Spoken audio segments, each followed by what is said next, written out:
Podcast.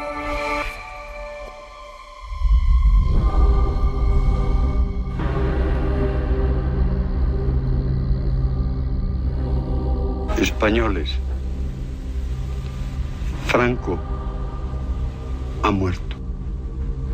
Quisiera, en mi último momento, unir los nombres de Dios y de España y abrazaros a todos para gritar juntos por última vez, en los umbrales de mi muerte: ¡arriba España! ¡Viva España!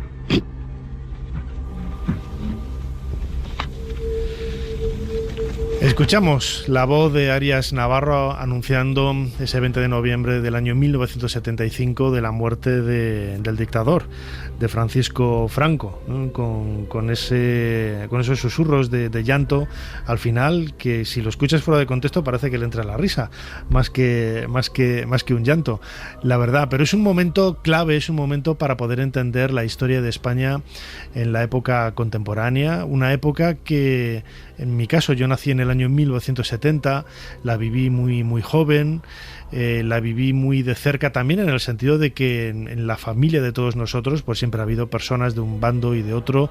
Yo recuerdo pues un tío mío que estuvo en la guerra civil luchando en los dos bandos, una cosa surrealista, ¿no? Y cada uno pensaba de una forma, pero bueno, yo creo que esa época de la transición y esa época de la historia de España también marca un poco este presente, este siglo XXI del que estamos ahora disfrutando, con todos los errores y todas las virtudes, pero bueno, yo creo que ahora hablaremos con nuestro invitado más o menos en aquella época. Yo creo que, viéndolo con distancia, ese horizonte del tiempo, hace ahora casi 50 años, pues lo hicimos más o menos bien. Herencia es el título de la novela de nuestro invitado, que nos puede sorprender, publicado por Roca Editorial, no que esté publicado por Roca Editorial, pero sí en el nombre del autor de este maravilloso libro, Jesús Gallego. Bienvenido a Ser Historia. Hola Nacho, muchas gracias y un placer estar aquí en tu programa. ¿Qué hace un periodista de deportes escribiendo de historia? En este caso una novela, metido en la literatura. Bueno, yo quería siempre intentar escribir una novela, ¿no? Y mi guía era hacer lo que han hecho escritores que he admirado muchísimo, como Mario Vargas Llosa o Juan Gabriel Vázquez, el escritor colombiano, que eran capaces de contar desde historias particulares e íntimas una realidad de un país, ¿no? Porque el periodismo, la historiografía cuentan los acontecimientos, los datos, las fechas, las acciones de los gobiernos, etcétera, etcétera. Pero las novelas cuentan cómo es la moral de las personas, el alma de los personajes, ¿no? Y yo con esa intención decidí buscar un acontecimiento histórico para contar una historia de cómo era España entonces. Y caí en 1975, que yo tenía 7 años, era un poco más mayor que tú, pero era muy pequeño para darme cuenta de lo que allí sucedía, y me di cuenta de que a medida que me hice mayor, ni en el instituto ni en la universidad se profundizó, nos hicieron estudiar y conocer realmente aquel tiempo. Y a medida que me fui documentando para la novela, me pareció un tiempo alucinante, de incertidumbre, de miedo, de desasosiego, y me decidí a escribirlo porque creo que es bueno que se conozca cómo era de difícil 1975. Quizás no se estudiaba, lo comentábamos antes a micrófono cerrado, porque no se sabía qué contar.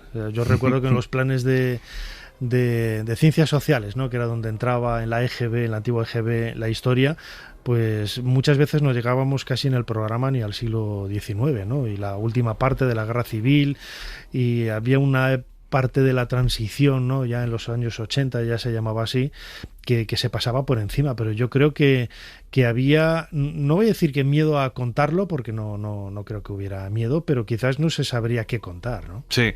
Yo creo que nuestra generación interiorizó que la transición fue, murió Franco, llegó el rey y la democracia, y ya está. Y claro, es que pasaron muchas cosas, ¿no?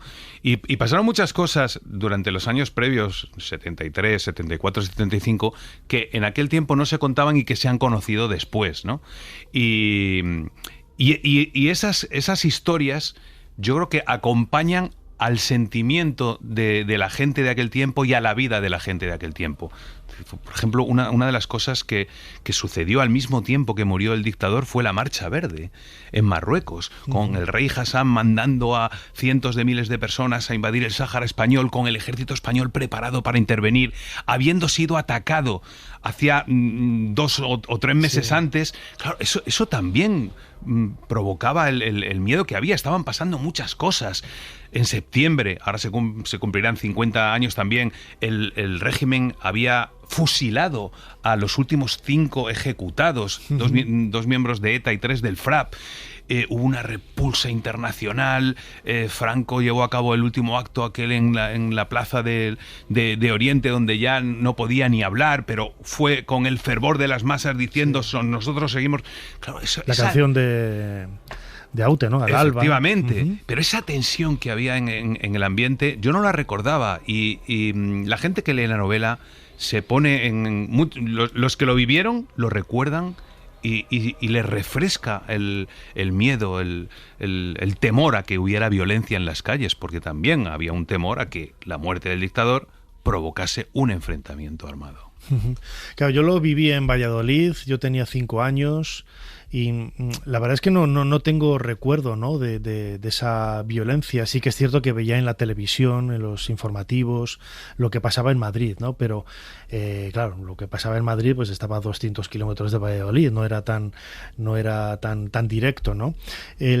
Para escribir esta novela, Jesús, yo te llamo Jesús, todo el mundo en deportes que yo os escucho llamáis por el apellido. A mí cuando me dice alguien aquí Ares, digo, no, perdona, ese es mi apellido. Yo me llamo Nacho o Nachete, como me queráis llamar, ¿no? Pero Jesús Gallego, para escribir Herencia, ¿de alguna forma has intentado bucear en tus recuerdos de cómo era esa... Yo no sé si vivías ya en Madrid o seguías en Extremadura, donde tú naciste, de ese año 75. Sí. Yo me he puesto Yo vivía en Jaraicejo entonces, un pueblo de la provincia de Cáceres, y uno de los personajes de la novela, de los 3 personajes de la novela, es una señora que viene de Extremadura a Madrid para desfilar delante del cadáver del dictador, como vinieron cientos de miles de todos los lugares de España. Y ese personaje está inspirado en mi madre, porque yo recuerdo con 7 años cuando mi madre y mi padre vinieron.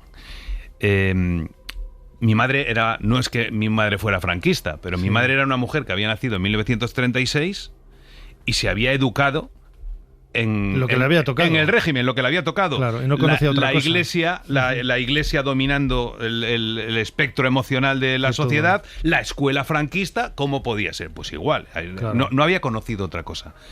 Pero yo con el tiempo, yo relato ese viaje y las circunstancias, pero con el tiempo descubrí, porque no me lo contaron, que el padre de mi madre había estado 12 meses en prisión, juzgado por el Tribunal contra el espionaje, la masonería y el comunismo, porque había ayudado a los maquis de la sierra. Los había ayudado porque aquella gente se moría de hambre y había que llevarles alimentos, etcétera, etcétera. Entonces, cuando cayeron los maquis de Extremadura, hubo una serie de denuncias y a mi abuelo lo detuvieron porque le habían ayudado y estuvo en la cárcel y tuvo una condena.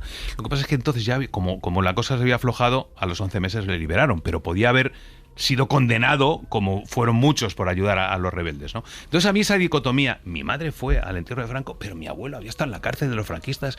Como que te chocaba y te saltaba. ¿Qué pasaba, no? Entonces esa parte de la historia de España está contada a través de esos personajes, ¿no? Porque luego yo fui al archivo militar y cogí el encarte de mi abuelo, donde venía cuándo fue detenido, cuándo fue al cuartel de la Guardia Civil de Navalmoral de la Mata, el interrogatorio allí, donde fue un interrogatorio violento, luego fue a la prisión de Cáceres, o el juzgado en Cáceres, y luego vino a Madrid y estuvo en la prisión de Carabanchel, ¿no? Entonces todo eso forma parte del dibujo que hace la novela de cómo era España en 1975.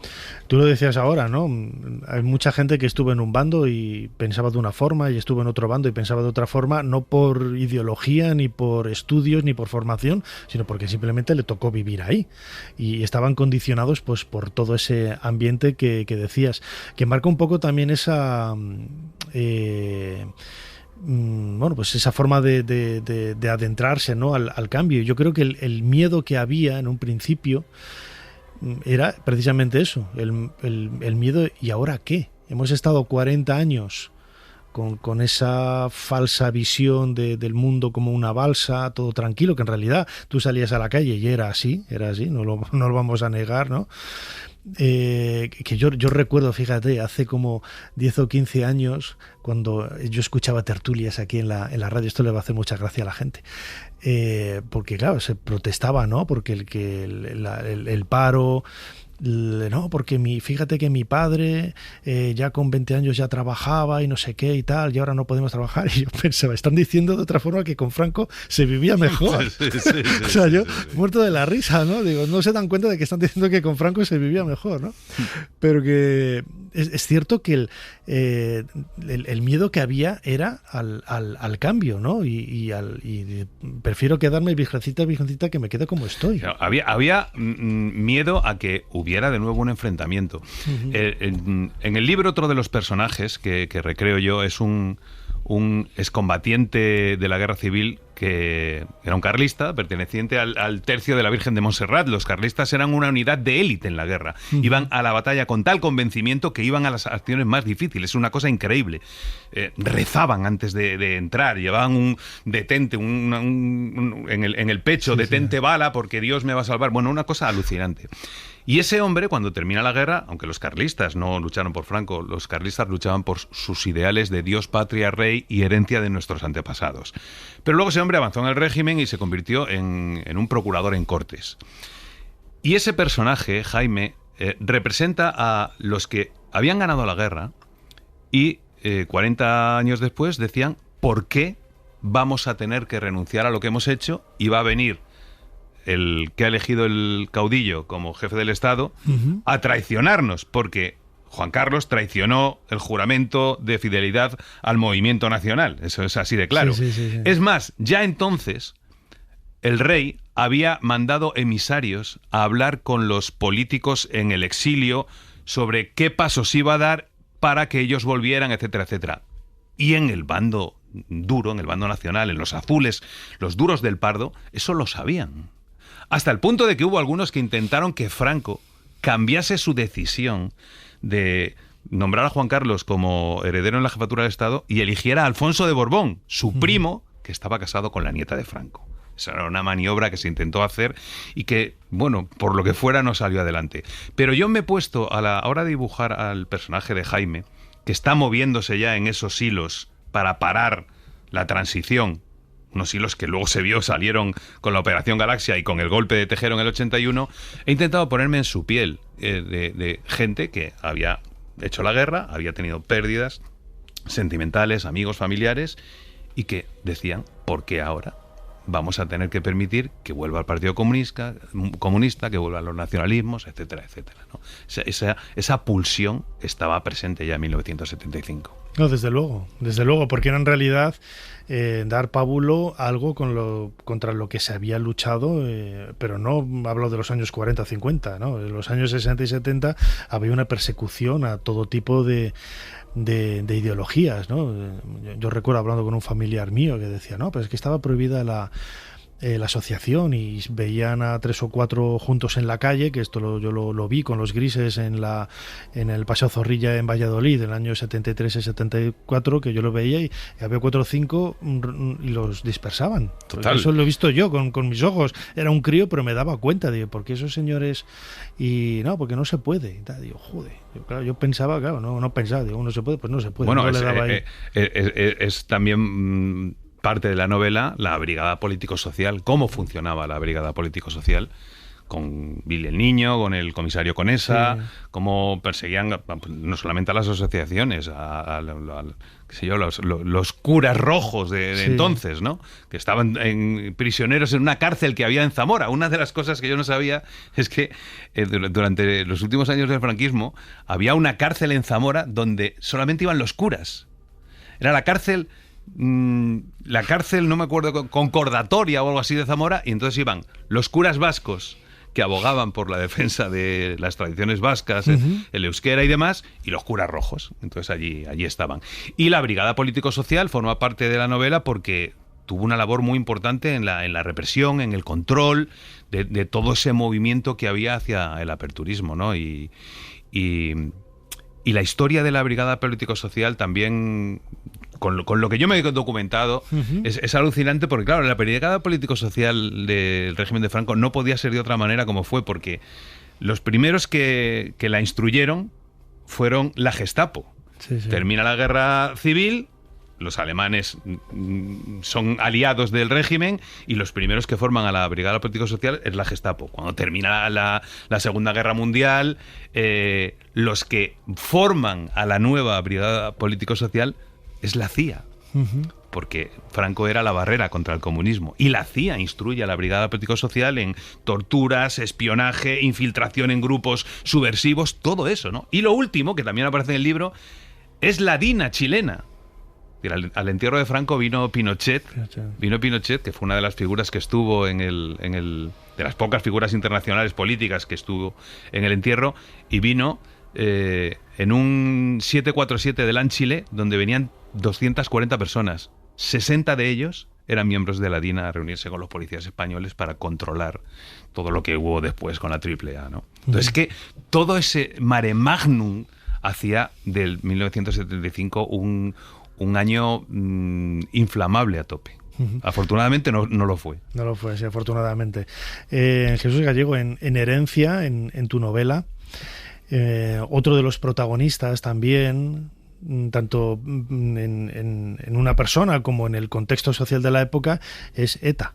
ETA había asesinado a Carrero Blanco poco antes y era uno de los actores protagonistas de ese contexto que enrarecía más todavía, ¿no?, todo lo que estaba sucediendo. Sí, claro, era un movimiento emergente. Habían tenido lugar el juicio de Burgos hace unos años, que eso provocó una serie de protestas muy duras en el País Vasco, y entonces ETA en las provincias vascongadas, como se las denominaba entonces, representaba la lucha contra el régimen, hay que decirlo así de claro, ¿no? Que por eso había mucha gente que lo defendía. Efectivamente.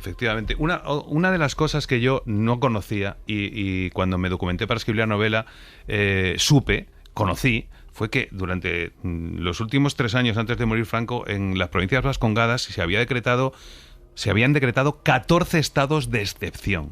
Cuando se decretaba el estado de excepción, eso permitía que la Guardia Civil entrase en un pueblo, iban a buscar a los etarras, y si abrían una casa, sacaban a 3 personas, se las llevaban, no se sabía nada de ellos en meses. Unos volvían torturados, otros volvían golpeados, pero de esa realidad que sucedía en Euskadi no se podía informar en el resto del país. Estaba prohibido, había censura, con lo cual yo vivía en Extremadura, no sabía lo que era eso, ¿no? Y eso provocó un caldo de cultivo que hizo que muchos jóvenes decidieran entrar en ETA. El personaje que representa a esa parte de la realidad española es un chaval que tiene 20 y tantos años, acaba de entrar en ETA y está en Madrid preparando una acción. Porque ETA ya había atentado en Madrid, no solamente en el atentado de Carrero Blanco, ya había matado a miembros de seguridad. Y ese personaje representa que está basado en un personaje real que se llamaba Juan Paredes Manot Chiqui, uno de los últimos ejecutados por ETA, por el régimen, de los fusilados de septiembre, que había nacido en Extremadura, era hijo de unos emigrantes extremeños y había decidido meterse en ETA y asesinar en nombre de la liberación del pueblo trabajador vasco. ¿Cómo podía haber pasado eso? Bueno, pues el libro cuenta cómo es el entorno cómo era el entorno de esas familias, los famosos maquetos, también denominados coreanos, para integrar a su hijo en la sociedad en la que estaba, en la sociedad vasca, cómo les apuntaban a las excursiones de Egui al monte, a clases de guitarra, y eso les llevaba a ser pues captados políticamente y terminaban entrando en ETA. Es una historia fascinante, que podéis seguir a través de esta novela Herencia, publicada por Roca Editorial, de nuestro compañero Jesús Gallego, del Mundo de Deportes, aquí en la cadena SER, y que se adentra ahora en el mundo de la historia y de la literatura, con esta novela fantástica Herencia, que hemos desglosado en los últimos minutos aquí en nuestro programa. Jesús Gallego, no será la última, seguro que te vas a adentrar en un montón de historias más. Como siempre, Jesús, muchísimas gracias por habernos ayudado a hacer un poquito más de historia. Gracias a ti, Nacho, y un placer estar aquí en este pedazo de programa tan necesario, de verdad. Gracias. Para no perderte ningún episodio, síguenos en la aplicación o la web de la SER, Podium Podcast o tu plataforma de audio favorita.